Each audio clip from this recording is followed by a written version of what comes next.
అంతటా ఆ పరమాత్ముడు దరహాసమనర్చుచు తన మధురవచనములతో ఆయనను సమ్మోహపరచుచు ఇట్లనెను. మహాత్మా అక్రూరా, నీవు మాకు పినతండ్రివి మాత్రమే కాదు, సర్వదా హితమును కూర్చిడివాడవు కూడా.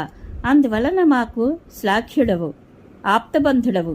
మేము మాత్రము నీ ముందు పసివారమే, నీచే రక్షింపబడుటకును పోషింపబడుటకును పాత్రులము, కనికరింపదగిన వారము.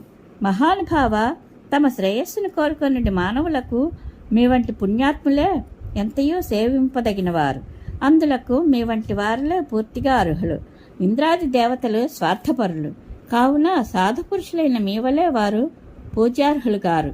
పుణ్యపురుష, జలమయములైన తీర్థములు గాని మట్టితో శిలలతో నిర్మితములైన దేవతామూర్తులు గాని ఎంతో కాలము సేవించిన పిమ్మటనే మానవులను పవిత్రమనర్చును, వారికి శ్రేయస్సును కలిగించును.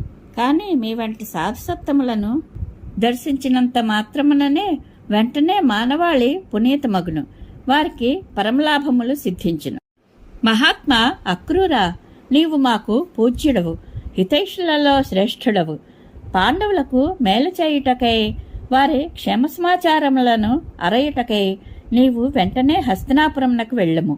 సాధుపురుష, తమ తండ్రి అయిన పాండురాజు మృతి చెందిన పిదప బాలురుగానున్న ధర్మరాజు మొదలగు పాండవులను వారి తల్లియగు కుంతీదేవియు మిగుల దుఃఖితులయ్యుండిరి.